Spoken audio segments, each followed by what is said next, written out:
여러분, 안녕하세요. 오늘은 조선시대를 배경으로 한 이야기를 들려드리려고 합니다. 한 남자가 목숨을 건 하룻밤을 보내고 필사적으로 방망이를 휘두르며 운명에 맞서는 이야기입니다. 그 남자의 이름은 만복. 글자 하나 모르는 무식한 촌놈이었지만 사람 대접을 받고 싶다는 간절한 바람 하나로 한양으로 향했던 사람입니다. 하지만 한양에서 그를 기다리고 있던 건 화려한 새 삶이 아니었습니다. 그것은 바로 죽음이었습니다. 과연 만복은 어떻게 이 위기를 넘겼을까요? 그리고 그가 휘두른 방망이는 과연 무엇을 의미하는 걸까요? 지금부터 그 이야기를 시작하겠습니다. 무식한 만복 한양으로 가다. 천한 삶을 살던 만복. 조선시대 어느 작은 마을. 그곳에 만복이라는 사내가 살고 있었습니다. 겉모습은 건장했지만 하는 일이라곤 남의 집 소똥이나 치우는 천한 일뿐이었습니다. 마을 사람들은 그를 무식한 만복이라고 불렀고 아무도 그를 사람 취급하지 않았습니다. 만복은 늘 생각했습니다. 나도 사람이다. 나도 사람 대접을 받고 싶다. 하지만 글자 하나 모르는 자신이 어떻게 사람 대접을 받을 수 있을까요? 만복은 날마다 한숨만 쉬며 소똥을 치웠습니다. 한양에 가면 사람이 달라진다는 말. 그러던 어느 날이었습니다. 마을 어귀에서 늙은이들이 모여 이야기를 나누고 있었습니다. 만복은 소똥지게를 지고 지나가다 그들의 대화를 엿듣게 되었습니다. 내 말이 그 말이여. 한양에 다녀오면 사람이 달라진다니까. 맞아, 맞아. 우리 마을 최진산의 아들도 한양 다녀오더니 완전히 다른 사람이 됐잖아. 글쎄 말이여. 말투도 달라지고 걸음걸이도 달라지고. 만복의 귀가 번쩍 뜨였습니다. 한양에 가면 나도 사람이 될 수 있을까? 그날 밤 만복은 잠을 이루지 못했습니다. 머릿속에는 온통 한양 생각뿐이었습니다. 다음 날 새벽 만복은 결심했습니다. 좋아, 나도 한양에 가보자. 평생 무식하게 살 순 없지 않은가. 한양으로 떠나는 길. 만복은 허름한 옷가지 몇 벌과 얼마 안 되는 돈을 보따리에 싸서 길을 나섰습니다. 마을 사람들은 만복을 보며 비웃었습니다. 저 무식한 놈이 한양을 간다고? 거기 가서 뭘 하겠다고? 걸식이나 하러 가는 거겠지. 만복은 그들의 비웃음을 뒤로하고 묵묵히 걸었습니다. 사흘을 걸었습니다. 나흘을 걸었습니다. 발바닥엔 물집이 잡혔고 다리는 후들거렸습니다. 하지만 만복은 멈추지 않았습니다. 한양만 가면 나도 사람이 될 수 있어. 그렇게 만복은 마침내 한양에 도착했습니다. 북적이는 한양, 그리고 실수. 와! 만복은 입을 다물지 못했습니다. 한양은 상상했던 것보다 훨씬 더 크고 훨씬 더 화려했습니다. 장터에는 사람들로 가득했고 온갖 물건들이 넘쳐났습니다. 웅장한 종각이 하늘을 찌를 듯 솟아있었고 기와집들이 끝없이 이어져 있었습니다. 만복은 흥분한 나머지 정신없이 이리저리 돌아다녔습니다. 그러다 문제가 생겼습니다. 길을 잃어버린 것입니다. 어디가 어딘지 모르겠네. 만복은 당황해서 이리저리 헤맸습니다. 그러다 우연히 큰 기와집의 담장 앞에 서게 되었습니다. 저 집은 얼마나 부자이길래 저렇게 큰 담장을 쌓았을까? 호기심이 생긴 만복은 담장 사이로 집 안을 기웃거렸습니다. 바로 그때였습니다. 거기 서라. 너 지금 뭐 하는 거냐? 갑자기 뒤에서 우렁찬 목소리가 들렸습니다. 만복이 깜짝 놀라 뒤를 돌아보니 술라군 2명이 칼을 차고 서 있었습니다.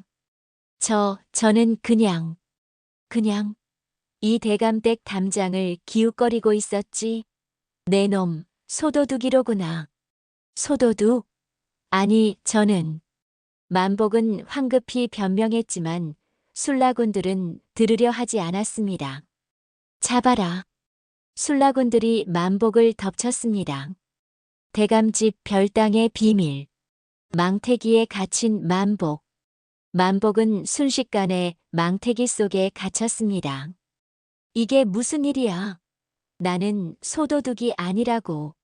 만복이 아무리 소리쳐도 아무도 들어주지 않았습니다. 망태기는 들썩거리며 어딘가로 옮겨졌습니다. 얼마나 지났을까요? 망태기가 땅에 내려놓이는 느낌이 들었습니다. 그리고 누군가의 목소리가 들렸습니다. 대감마님, 소도둑을 잡아왔습니다. 그래, 잘했다. 때마침 잘 됐구나. 때마침 잘 됐다고? 그게 무슨 소리야? 만복은 망태기 속에서 불길한 예감이 들었습니다. 너희들은 물러가거라. 내가 직접 처리하겠다. 예, 대감마님. 발소리가 멀어졌습니다. 그리고 망태기가 열렸습니다. 흉한 사주를 가진 딸. 만복이 망태기에서 빠져나오자 눈앞에 백발의 노인이 서 있었습니다. 옷차림으로 보아 높은 양반임이 분명했습니다. 일어나라. 만복은 떨리는 다리로 일어섰습니다. 네, 대감마님. 저는 정말 소도둑이 아닙니다. 그저 길을 잃고. 알고 있다. 예. 대감은 한숨을 깊이 내쉬었습니다. 너는 소도둑이 아니다. 하지만 너를 이용해야만 한다. 이용한다고요? 내 딸의 사주가 너무나 흉하다. 점쟁이가 말하길 딸의 애군을 떼어내려면 천한 신분의 사내와 하룻밤을 보내야 한다고 했다. 만복의 얼굴이 하얗게 질렸습니다. 그럼 저는. 그렇다. 오늘 밤 너는 내 딸과 함께 별당에 머물러야 한다. 그리고 내일 아침. 대감은 말을 멈췄습니다. 하지만 그 침묵이 무엇을 의미하는지 만복은 알 수 있었습니다. 내일 아침. 나는 죽는다는 거구나. 만복의 온몸에서 힘이 빠졌습니다. 별당에 갇힌 밤. 해가 지고 어둠이 내렸습니다. 만복은 별당으로 끌려갔습니다. 별당 안에는 젊은 여인이 앉아 있었습니다. 대감의 딸이었습니다. 문이 닫히고 밖에서 자물쇠 채우는 소리가 들렸습니다. 만복은 벽에 기대어 주저앉았습니다. 눈물이 주르륵 흘러내렸습니다. 아, 나는 사람 대접 받으려고 한양에 왔는데 이렇게 죽게 되는구나. 그때 여인이 입을 열었습니다. 미안합니다. 만복이 고개를 들었습니다. 여인의 얼굴에도 눈물이 흐르고 있었습니다. 제 사주 때문에 당신이 내일 목숨을 잃게 되었습니다. 정말 미안합니다. 만복은 여인을 바라봤습니다. 여인 역시 이 상황이 괴로운 것 같았습니다. 한참을 침묵이 흘렀습니다. 그때 여인이 다시 입을 열었습니다. 살고 싶으세요? 만복의 눈이 커졌습니다. 예. 그럼요. 당연히 살고 싶습니다. 그렇다면 제가 방법을 알려드리겠습니다. 아가씨가 알려준 탈출 방법. 여인은 조용히 일어나 방 구석으로 갔습니다. 그리고 숨겨두었던 작은 보따리를 꺼냈습니다. 이 안에 은덩이 8개가 들어있습니다. 그리고 여인은 보따리를 풀었습니다. 그 안에는 은덩이와 함께 작은 지도가 들어 있었습니다. 이 지도대로 가면 별당 뒤편 담장에 구멍이 있습니다. 제가 미리 만들어둔 것입니다. 아가씨, 내일 새벽 동이 트기 전에 그 구멍으로 빠져나가세요. 그리고 이 은덩이를 가지고 멀리 도망가세요. 만복은 믿을 수 없다는 듯 여인을 바라봤습니다. 왜 저를 도와주시는 겁니까? 여인은 쓸쓸하게 웃었습니다. 저도 이 상황이 싫습니다. 사람의 목숨을 담보로 애군을 떼어낸다는 게 말이 됩니까? 하지만 대감께서 아버지는 제 안위만 생각하십니다. 하지만 저는 다른 사람의 목숨을 빼앗으면서까지 살고 싶지 않습니다. 여인의 눈빛은 단호했습니다. 만복은 감동에 겨워 눈물을 흘렸습니다. 고맙습니다, 아가씨. 평생 이 은혜를 잊지 않겠습니다. 필사적인 탈출. 새벽의 결행. 그날 밤 만복은 한숨도 자지 못했습니다. 마음속으로 계속 탈출 계획을 되뇌었습니다. 동이 트기 전, 담장 뒤편 구멍, 그리고 도망. 창밖이 조금씩 밝아오기 시작했습니다. 이제 가야 할 시간입니다. 여인이 조용히 만복을 깨웠습니다.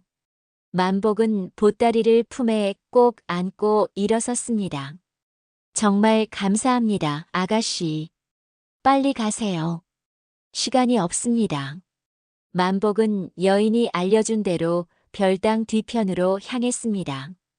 과연 담장 밑에 사람 하나가 겨우 빠져나갈 만한 구멍이 있었습니다.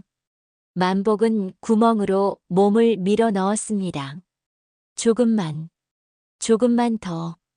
드디어 담장 밖으로 빠져나왔습니다. 만복은 숨을 크게 들이마셨습니다. 자유의 공기가 이렇게 달콤한 줄은 몰랐습니다. 이제 도망가기만 하면 돼. 만복은 한양 거리를 향해 뛰기 시작했습니다. 아침의 위기. 하지만 여인이 경고한 대로 상황은 순탄치 않았습니다. 해가 뜨자마자 대감 집에서는 난리가 났습니다. 별당에 있어야 할 놈이 사라졌다. 당장 찾아라. 멀리 가지 못했을 것이다. 머슴들이 사방으로 흩어져 만복을 찾기 시작했습니다. 한편 별당에 남아있던 여인은 아버지 앞에 무릎을 꿇었습니다. 아버지, 제가 도망가게 했습니다. 뭐라고? 내가? 대감은 노발대발했지만 딸의 단호한 표정을 보고는 한숨만 내쉬었습니다. 내 뜻이 그러하다면 어쩔 수 없구나. 하지만 놈을 잡으면. 바로 그때 여인이 품에서 무언가를 꺼냈습니다. 아버지, 이것을 그에게 주었습니다. 그것은 튼튼한 나무 방망이였습니다. 만약 머슴들이 그를 따라잡는다면 저는 그가 살아남기를 바랍니다. 방망이를 휘두르다. 과연 여인의 예상대로였습니다. 만복이 한양 거리를 빠져나가려 할 때 뒤에서 고함 소리가 들렸습니다. 저기다. 저놈이다.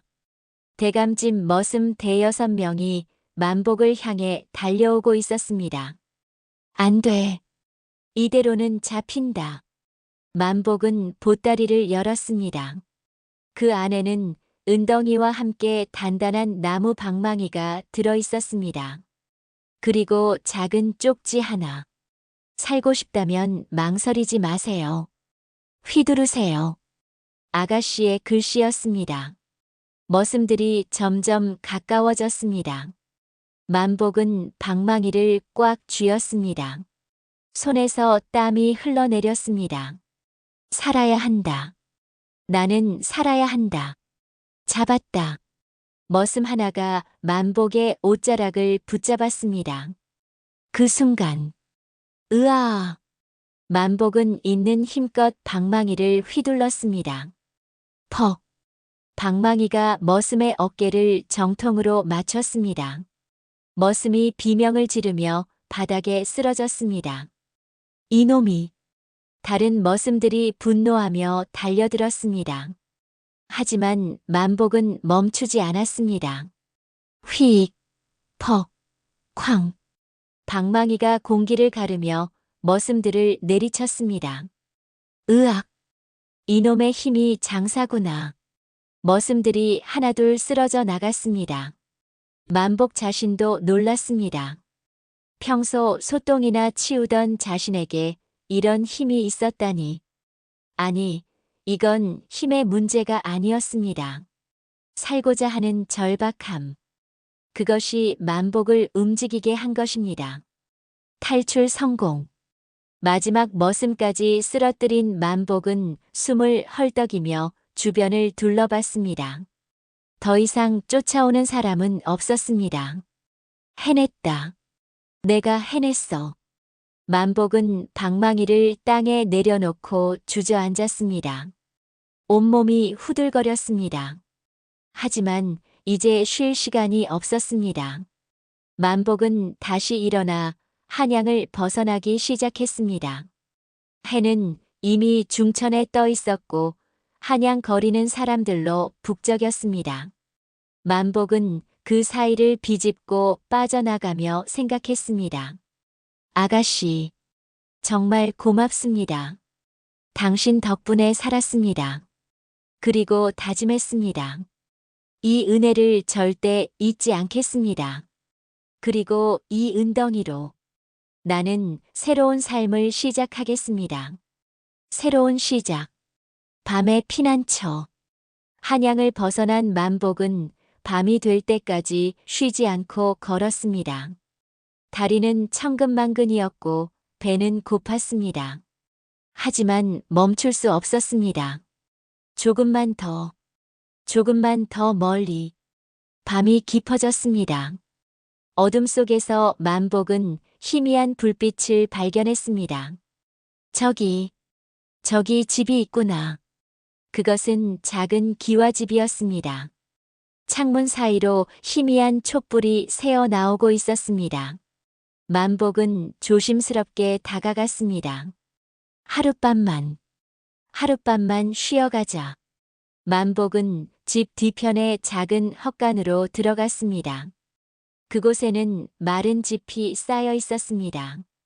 여기서 잠깐 눈을 붙이고 만복은 집 위에 몸을 뉘었습니다. 피곤이 몰려왔고 순식간에 잠에 빠져들었습니다. 젊은 과부, 새벽녘, 인기척에 만복이 깼습니다. 눈을 뜨자 누군가 자신을 내려다보고 있었습니다. 누구십니까? 만복이 화들짝 놀라 일어났습니다. 그곳에는 젊은 여인이 서 있었습니다. 하얀 소복 차림이었습니다. 이 집에 사는 사람입니다. 당신은 누구시죠? 여인의 목소리는 차분했습니다. 만복은 황급히 일어나 허리를 숙였습니다. 죄송합니다. 길을 가다가 너무 지쳐서 하룻밤 쉰새만 지려고. 괜찮습니다. 여인은 의외로 만복을 내쫓지 않았습니다. 배고프시겠어요. 안으로 들어오세요. 예. 밥을 드려야죠. 이렇게 지친 사람을 그냥 보낼 순 없잖아요. 만복은 어리둥절했지만 배가 고팠기에 여인을 따라 집 안으로 들어갔습니다. 과부의 이야기. 밥상이 차려졌습니다.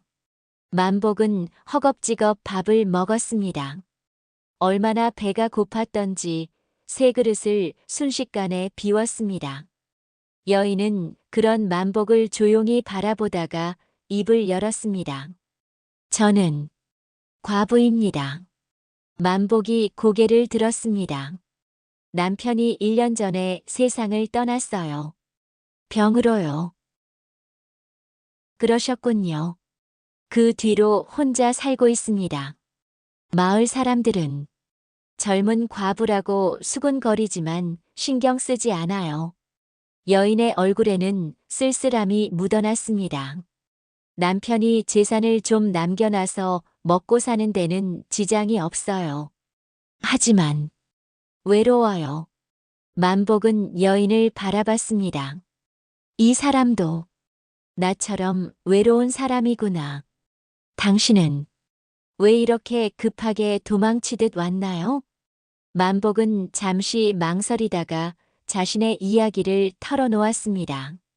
한양에 갔던 일, 대감 집에 잡혔던 일, 아가씨가 도와준 일, 그리고 방망이를 휘두르며 탈출했던 일까지.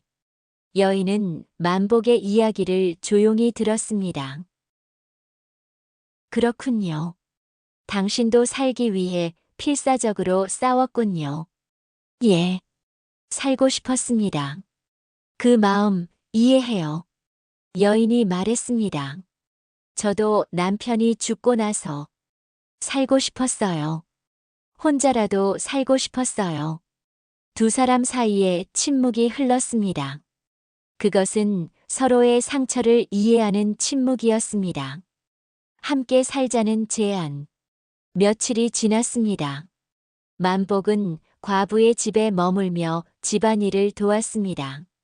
장작을 패고 울타리를 고치고 밭을 갈았습니다. 과부는 만복의 성실함에 점점 마음을 열었습니다. 당신, 계속 여기 있으면 안 될까요? 어느 날 저녁 과부가 조심스럽게 물었습니다.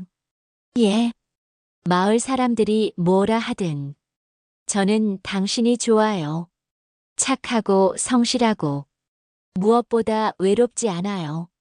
만복의 가슴이 두근거렸습니다. 저 같은 무식한 놈을 무식하면 어때요? 사람이 좋은데. 과부는 결심한 듯 말을 이었습니다. 제게 돈이 좀 있어요. 남편이 남긴 재산으로요. 그 돈으로 당신 고향에 집을 짓고 함께 살면 안 될까요? 만복은 믿을 수 없다는 듯 과부를 바라봤습니다. 정말 저와 함께 사시겠다는 겁니까? 네, 함께 살아요. 만복의 눈에서 눈물이 흘러내렸습니다. 한양에 가서 사람 대접을 받으려 했던 자신. 하지만 한양에서는 죽을 뻔했고 오히려 이곳에서 진정한 사람의 온기를 느꼈습니다. 감사합니다. 정말 감사합니다. 그럼 함께 가요. 당신 고향으로. 방망이가 남긴 것. 고향으로 돌아가다. 만복과 과부는 함께 만복의 고향으로 향했습니다. 과부가 가져온 돈과 대감집 아가씨가 준 은덩이를 합치니 꽤 큰 금액이 되었습니다. 고향에 도착한 만복은 마을 사람들의 놀란 눈빛을 받았습니다. 저 무식한 만복이가 여자도 데려오고 저게 어떻게 된 일이야? 하지만 만복은 이제 신경 쓰지 않았습니다. 만복과 과부는 마을 어귀에 큰 집을 지었습니다. 그리고 밭도 사고 소도 샀습니다. 무식한 만복이에서 부자 만복이로 변한 것입니다. 방망이를 바라보며 어느 날 만복은 창고에 보관해둔 방망이를 꺼내 들었습니다. 한양에서 목숨을 구해준 그 방망이였습니다.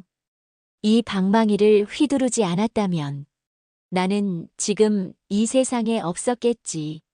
만복은 방망이를 쓰다듬었습니다. 그때 과부가 다가왔습니다. 그 방망이. 그때 그 방망이인가요? 예. 제 목숨을 구해준 방망이입니다. 소중하게 간직하세요. 그건 당신이 살고자 하는 의지의 증표니까요. 만복은 고개를 끄덕였습니다. 평생 간직하겠습니다. 그리고 절대 잊지 않겠습니다. 무얼요? 살기 위해 싸워야 한다는 것을요. 과부는 만복의 손을 잡았습니다. 맞아요. 우리 모두 살기 위해 싸우는 거예요. 엔딩. 만복의 이야기는 이렇게 끝이 납니다. 무식한 촌놈이었던 만복은 한양에서 죽을 뻔했지만 방망이를 휘두르며 살아남았습니다. 그리고 새로운 인생을 얻었습니다. 여러분, 이 이야기에서 우리는 무엇을 배울 수 있을까요? 첫째, 살고자 하는 의지입니다. 만복은 절망적인 상황에서도 포기하지 않았습니다. 둘째, 선한 사람들과의 만남입니다. 대감집 아가씨와 과부, 그들의 도움이 있었기에 만복은 살아남을 수 있었습니다. 셋째, 용기입니다. 만복은 망설임 없이 방망이를 휘둘렀습니다. 그것이 그의 목숨을 구했습니다. 우리의 인생도 그렇지 않을까요? 때로는 방망이를 휘둘러야 할 때가 있습니다. 운명에 맞서 싸워야 할 때가 있습니다.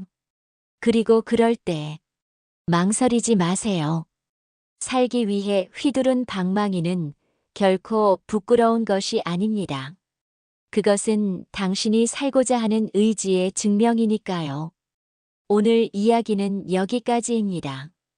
다음에 또 재미있는 이야기로 찾아뵙겠습니다.